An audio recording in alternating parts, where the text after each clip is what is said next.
Prime Minister, I welcome you to the House of Representatives chamber, and your address is a significant occasion in the history of this House. I now call upon the Honourable Prime Minister. Madam Speaker, Mr. President, it is long overdue for an Indian Prime Minister to address this Parliament, given that the leaders of the United States, China, Indonesia, Britain, Canada, Japan and New Zealand have already done so. But I am personally delighted that this omission is at last corrected. It is fitting that in the home of our democracy, we should be addressed by the leader of the world's largest democracy.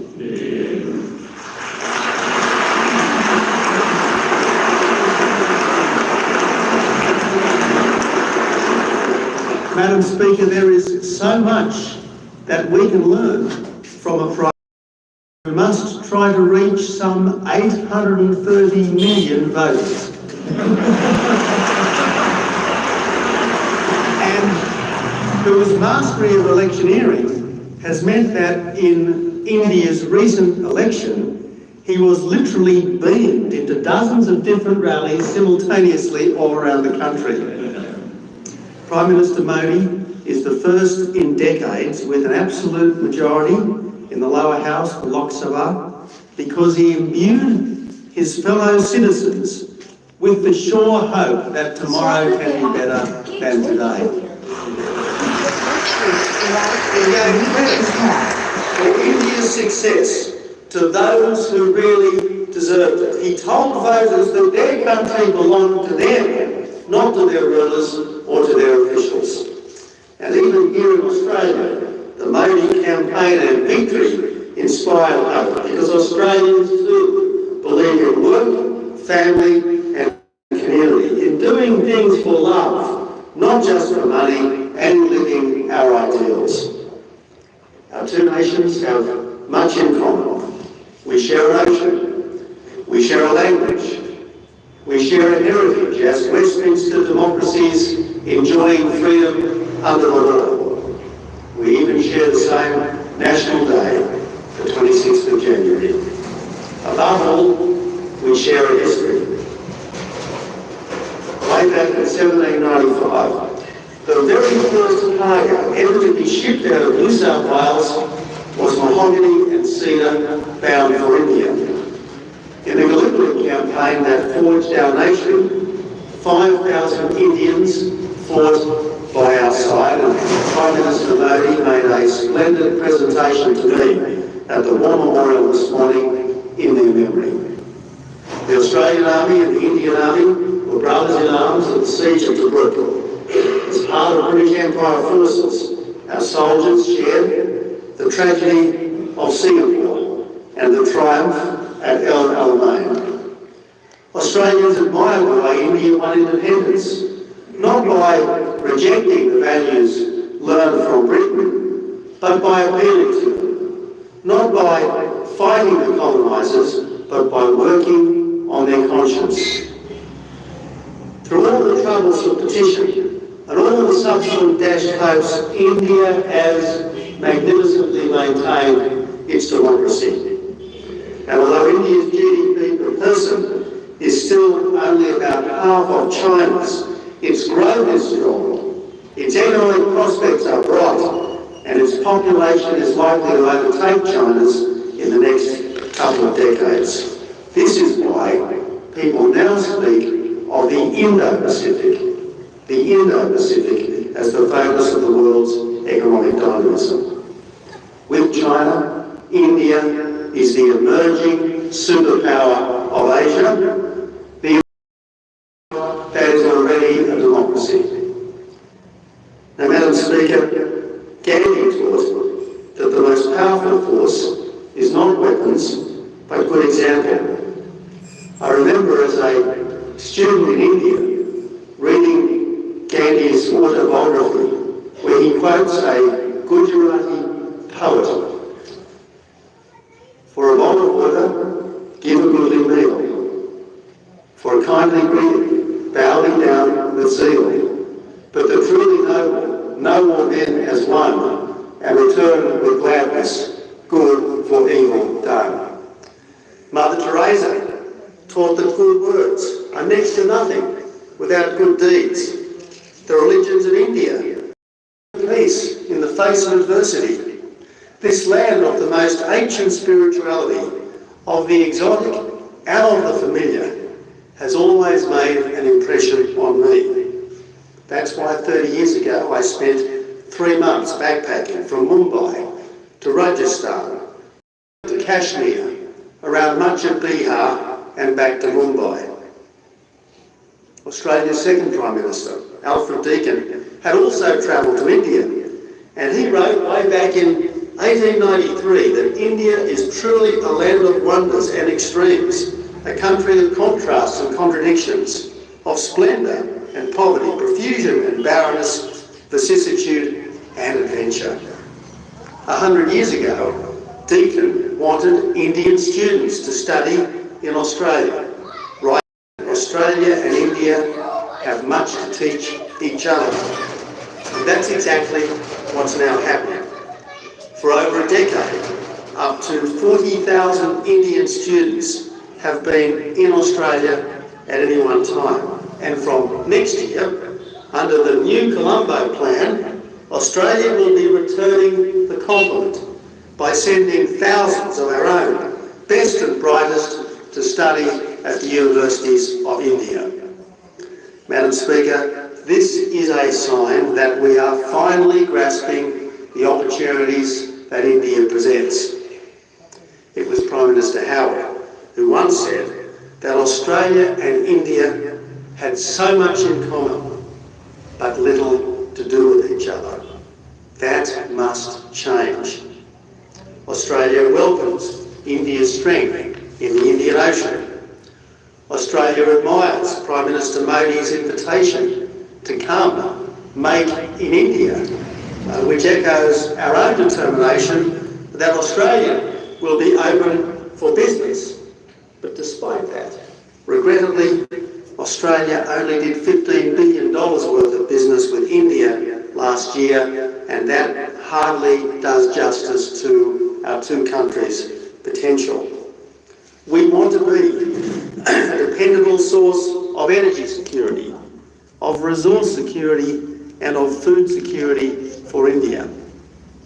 If all goes to plan, next year an Indian company will begin Australia's largest ever coal development, which will light the lives of 100 million Indians in the next half century. If all goes to plan, no one, if I may say so, has ever made the Indian bureaucracy perform as Prime Minister Modi did in Gujarat.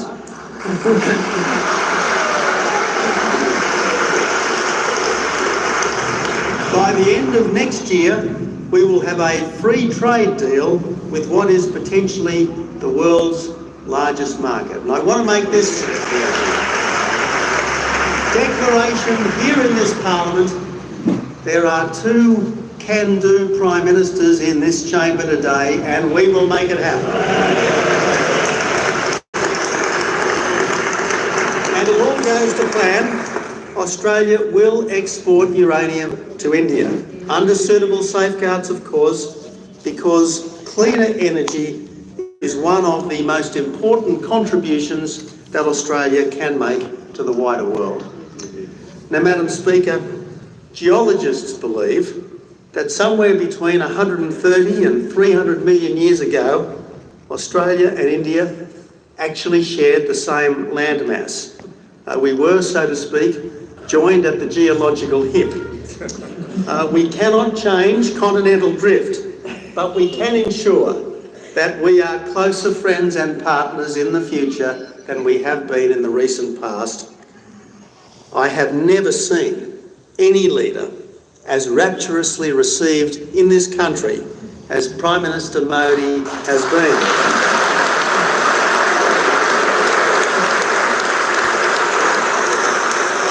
And that's not just by the 500,000 Australians of Indian descent, and not just because the former Chief Minister of Gujarat has never been a stranger to us, And at least this should mean that it never again will be 28 years till the next Prime Ministerial visit. Madam Speaker, the cheering crowds sense that there is a natural affinity between Australia and India, a natural partnership for peace and prosperity, and they want us. They want both of us, they want all of us to make the most of it.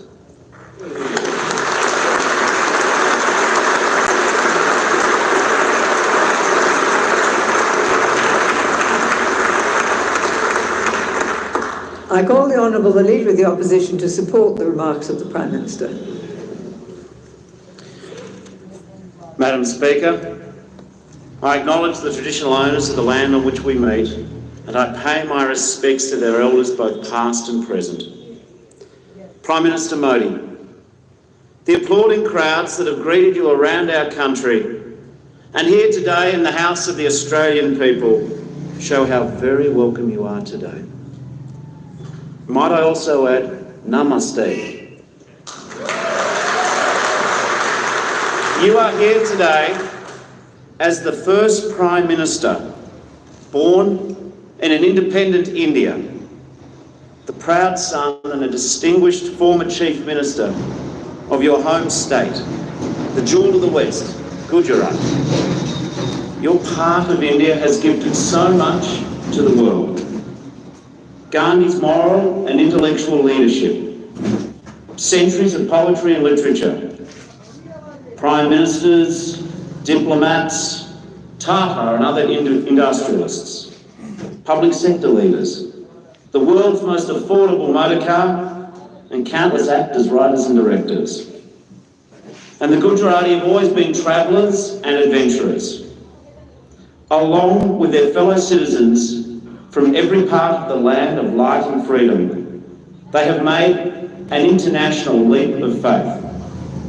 They have left behind the familiar songs, sights and stories of their childhood for a fresh start in our country. This glorious Indian diaspora is one of the great touchstones and powerful success stories of our marvellous multicultural society. Thousands of Indian stories joining our great Australian story. And of course, one of the firmest and fastest bonds that Indians form with Australians comes from our love of cricket. Prime Minister Modi, in Australia we sometimes say that being captain of our test team is the second toughest job in the country behind Prime Minister. Some would say that we should never compare cricket with politics. After all, one is the cause of great national debates, intense passion, endless media commentary on controversial decisions and leadership speculation. And the other is just about deciding who governs Australia. But in his 2011 Bradman oration, The Wall of India, Rahul Dravid reminded Australians that on the 28th of June 1930, when your illustrious predecessor, Jawaharlal Nehru, was arrested by the British, Sir Donald Bradman was busy decimating the English bowling attack, scoring 254 at Lord's. For Dravid and India's legendary cricket writer K.M. Prabhu, this was the motif of the 1930s. As Nehru went in and out of jail, Bradman just stayed in, and the Australian went after the English like an avenging angel. Dravid also quoted Bradman's advice to a young Richie Benaud: every cricketer is only a temporary trustee of the game. Indeed, all of us, leaders, parliamentarians and citizens, are the temporary trustees of our international relationship. It is our duty to build upon our national and common values, mutual interests, to elevate and broaden our friendship. The great significance of your visit, indeed your leadership, is the paradigm shift in Indian politics from the politics of welfare to the politics of aspiration. I believe our task in this Parliament is to build upon our economic relationship, the load-bearing pillar of the Australia-India friendship, to find that complementarity between what India needs for its growth and what Australia can supply: investment, energy, skills and training, and services. And our interests are converging more broadly on security and peace in the region. Because India's great democratic character is not just about India. It has a resonance in our region and in the world. Mr. Prime Minister, there is so much that binds us, so much that we share. The National Day, a colonial past, faith in democracy, the rule of law, respect for diversity, a love of our vast, varied and fragile environments, and a long tradition of bravery and sacrifice. I promise you, Prime Minister, that Australians will never forget 1,300 Indian troops who lost their lives on the Gallipoli Peninsula. I promise you, Prime Minister, that Australians will never forget that Indians and Australians served, fought and fell with their face towards the foe, from the deserts of North Africa to the prisoner of war camps of Southeast Asia. We've shared the duties of good international citizens in the service of peace. Korea, Somalia, Cambodia, Rwanda, Sudan and other missions. India has been the largest troop contributor to United Nations missions, providing more than 160,000 troops in 43 United Nations missions. Prime Minister Modi, today, on behalf of the opposition, I wanted to pay special tribute to your passion for education and equality. We applaud your determination to bring dignity to the lives of every citizen, to ensuring and securing the active participation of women power and development, and bringing new amenity and sanitation to every community. And we share your belief in education's hope-giving, life-changing, transforming power. We admire your great goal, freeing your people from poverty with the skills and knowledge that guard against the scourge of youth unemployment. Prime Minister, we know that for you this is deeply personal, the product and the lesson of your own journey, from hardship to the highest office in the land. A reflection of your determination to be a prime servant, a leader at one with the dreams of the people. A desire to give every member of India's next generation the chance, in Gandhi's words, to be the change they wish to see in the world. Or as you expressed it in that memorable equation, IT plus IT equals IT. Indian talent plus information technology equals India tomorrow.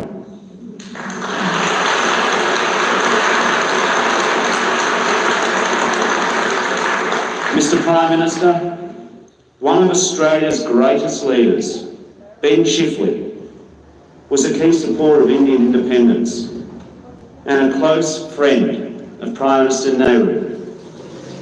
These were two great men of grand vision, the authors of The Tryst with Destiny and The Light on the Hill. Just hours before his untimely death, Chifley conducted his last interview with the Indian media.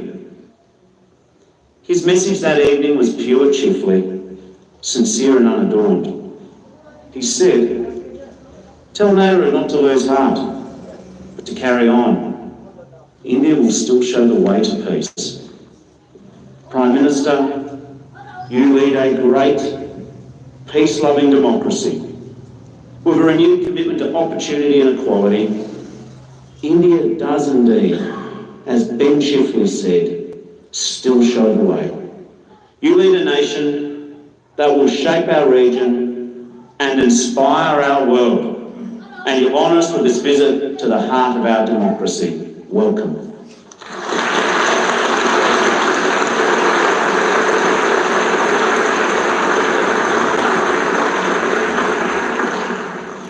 Mr. Prime Minister, it gives me great pleasure to invite you to address the House.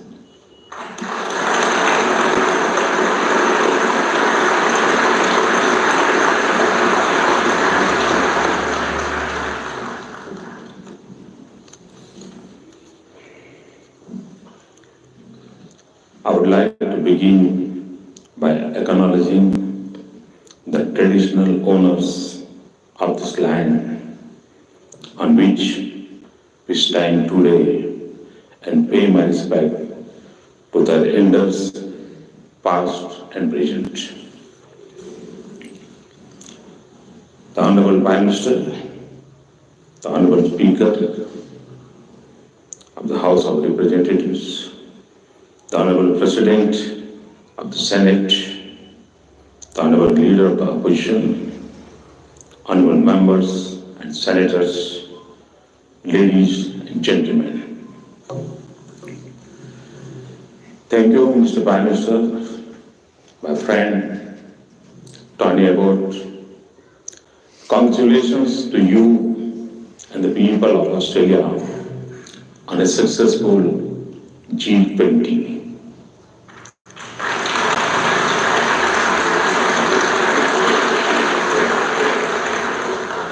I'm the third head of the government you are listening to this week. I do not know maybe Prime Minister Abbott's way of surfacing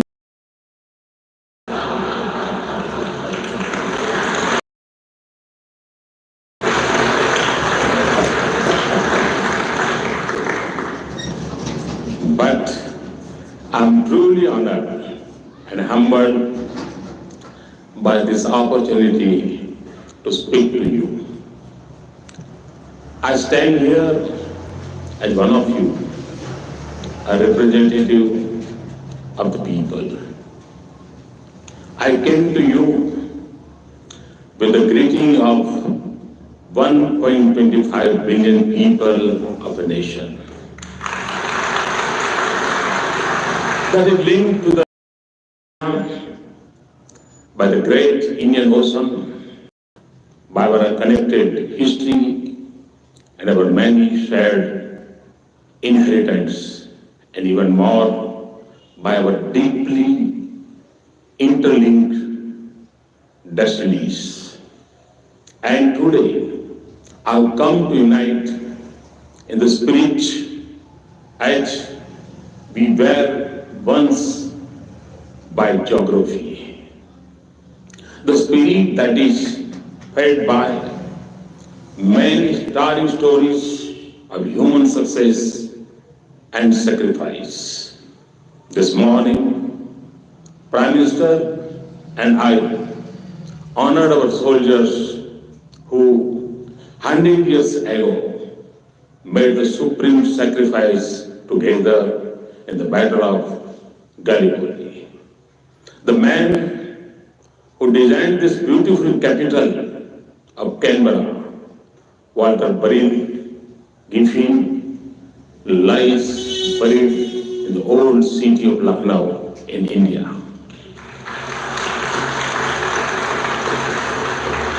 More than 150 years ago, an Australian novelist and lawyer, John Lang, fought the legal battle for a brave Indian freedom fighter, the Queen of Jhansi Rani Lakshmibai, against the British East India Company in India's first war of independence.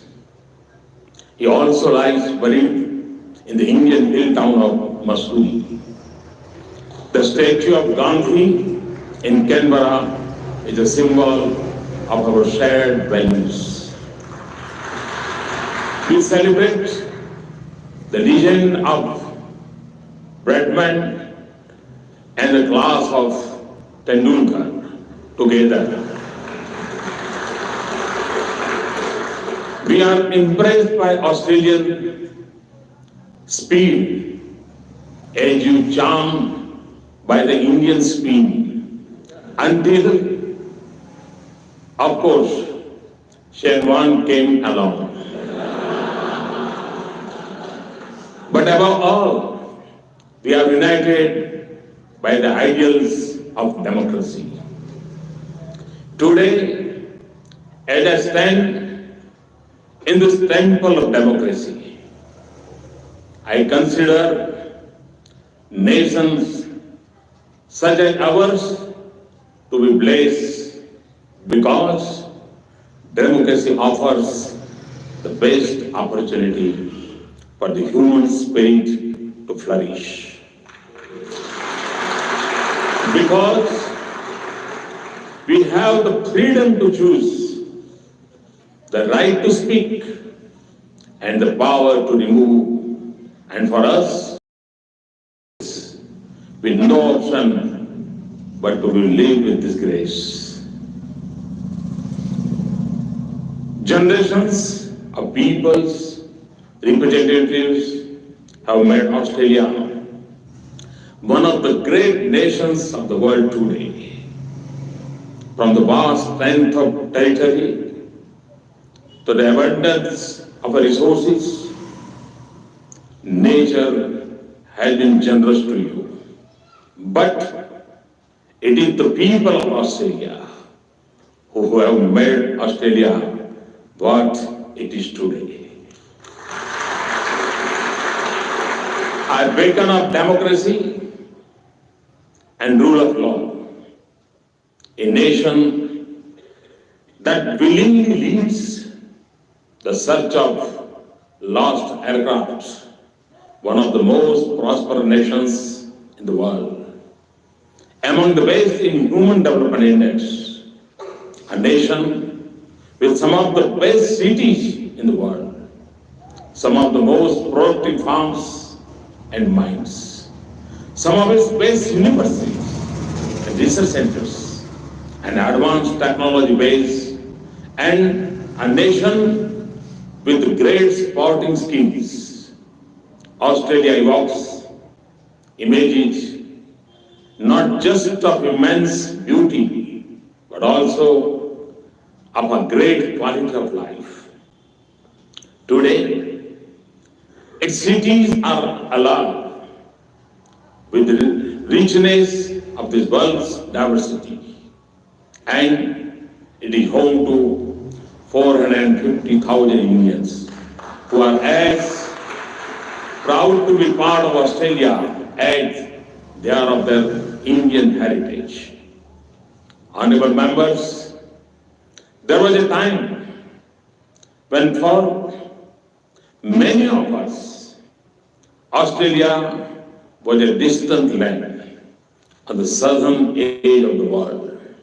Today, the world sees Australia to be at the heart of the Asia-Pacific and Indian Ocean region. This dynamic region holds the key to this world's future, and Australia is at its crossroads.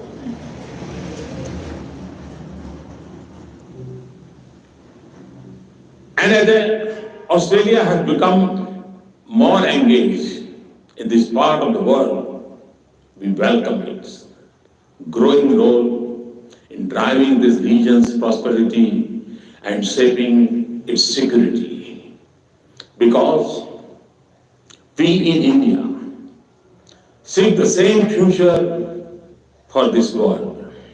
We also see Australia as a vital partner in India's quest for progress and prosperity. There are few countries in the world where we see so much synergy as we do in Australia. India, a nation of more than 1 billion seeking development. Australia a developed country of a few million people and vast resources. Since the turn of this century, India has been the second fastest growing economy in the world. Millions have lifted themselves out of poverty into a new life of possibilities. Today, we have a government with a clear majority after 30 years.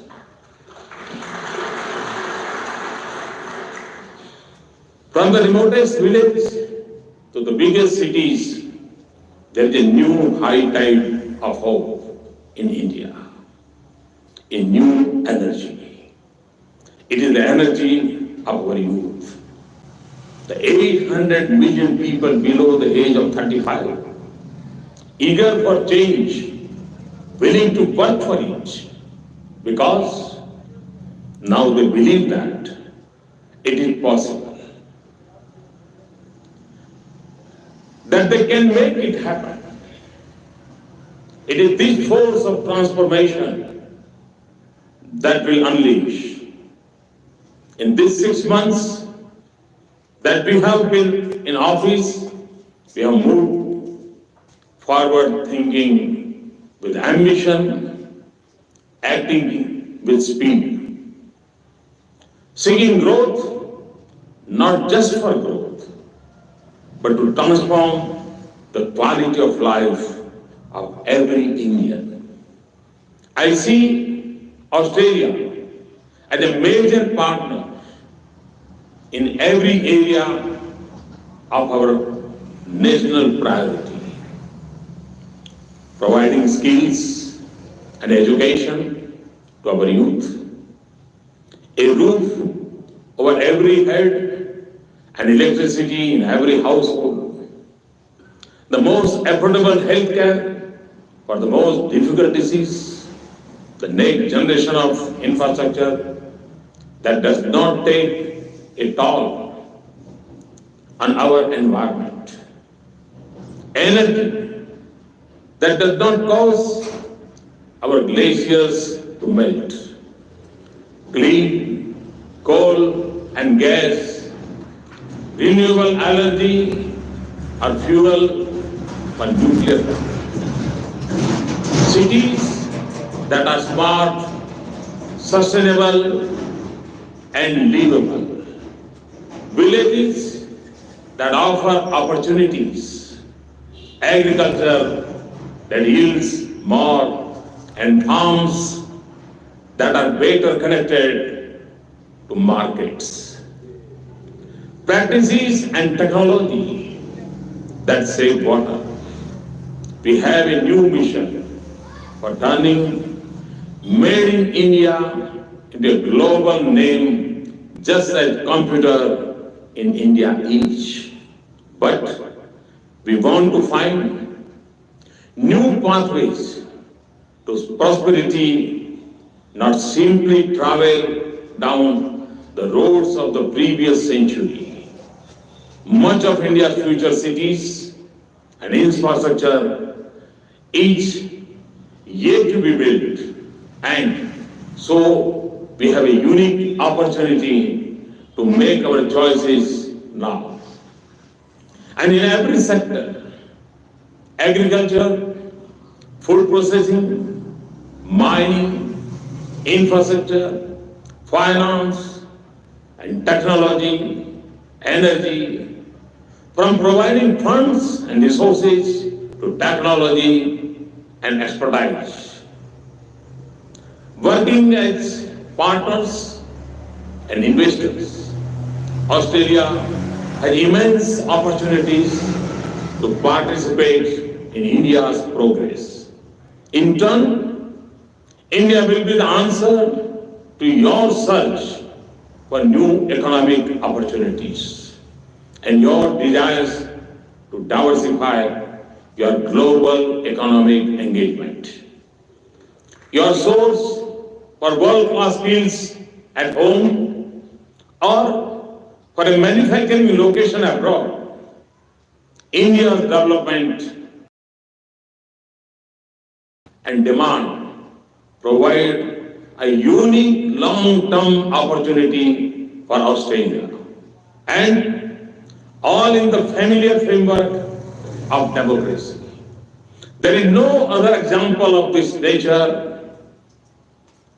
in the world. Indian investors too are coming here in growing numbers and commitments. Honorable members, this is an age rich in promises, but also filled with challenges. We can only pursue our dreams if we have the confidence that our cities are safe, our nations are secure, our region is stable, and our world is peaceful. This vast region has many unsettled questions and new challenges. Historical differences persist despite growing interdependence. The ocean are our lifelines, but we worry about the access and security in our part of the world more than ever before. Our region has seen huge progress on the foundation of peace and stability, but we cannot take this for granted. Preserving it will be the most important task in the region. India and Australia can play their part in it by expanding our security cooperation and deepening our international partnerships in the region. But we do not have to rely on borrowed architecture of the past. Nor do we have the luxury to choose who we work with and who we do not. But what we do need is to work together and with others to create environment and culture that promotes the currency of coexistence and cooperation, in which all nations, small and big, abide by international law and norms. Even when they have bitter disputes, we should collaborate more on maintaining maritime security. We should work together on the seas and collaborate in international forums. And we should work for a universal respect and global norms. We must also support the process of economic integration across the region and an open global trading system that remains integrated. We must guard against regional trade initiatives becoming instrument of political competition. However, economic integration by itself would not be a strong basis for peace and stability. Without strong regional institutions, India and Australia are members of several institutions that are critical for the region and the world. We should coordinate more closely in East Asia.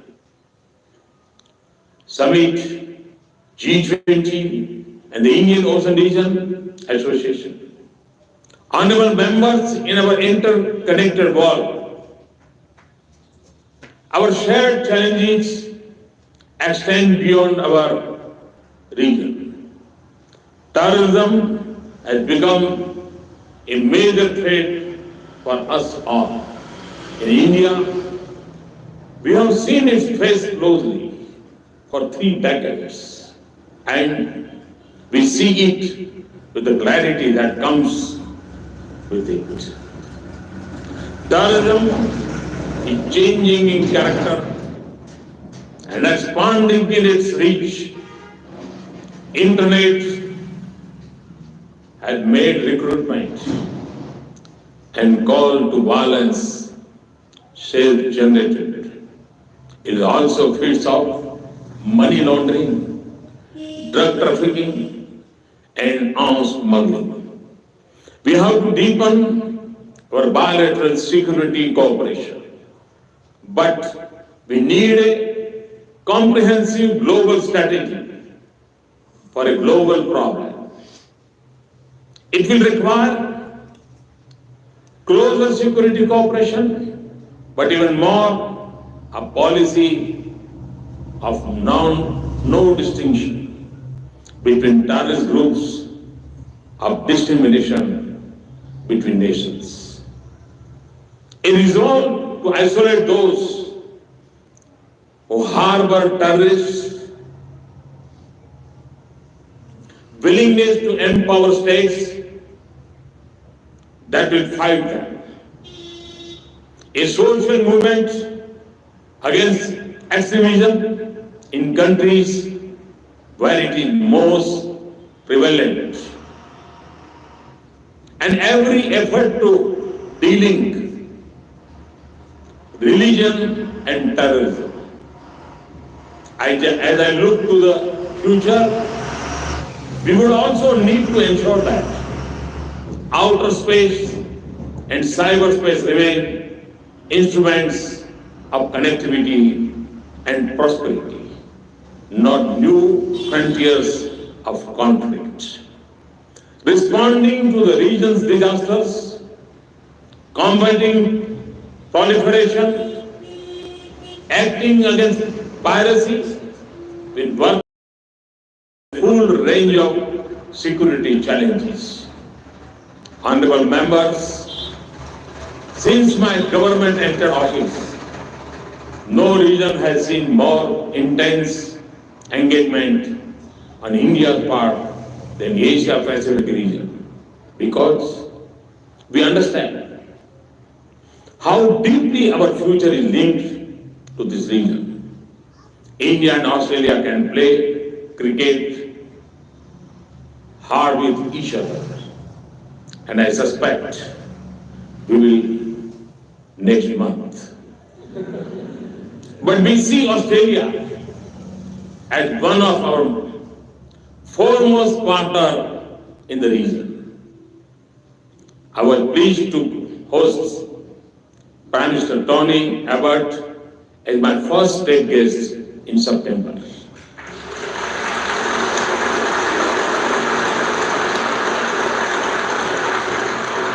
It has taken a Prime Minister of India 28 years to come to Australia. It should never have been so. And this will change.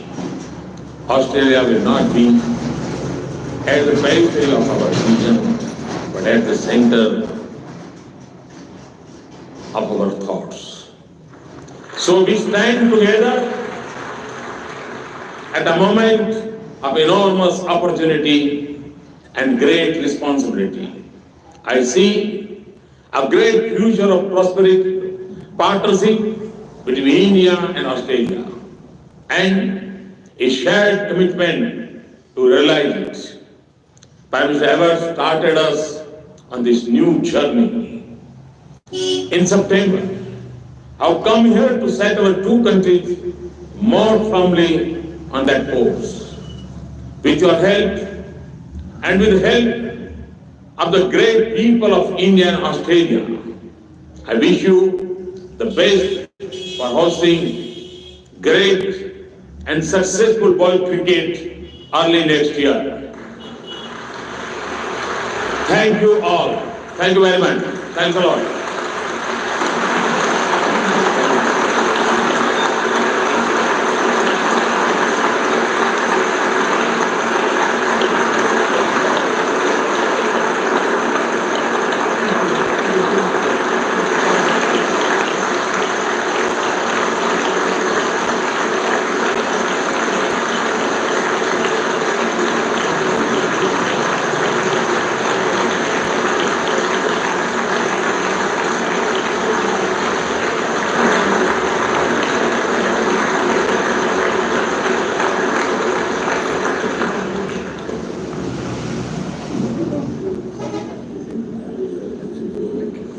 Prime Minister Abbott will now take Prime Minister Murray around the chamber to meet with members and senators, and I do thank you on behalf of the House for that magnificent address. I trust you have a wonderful stay for the rest of the time in Australia, which I'm sure you will. I thank the President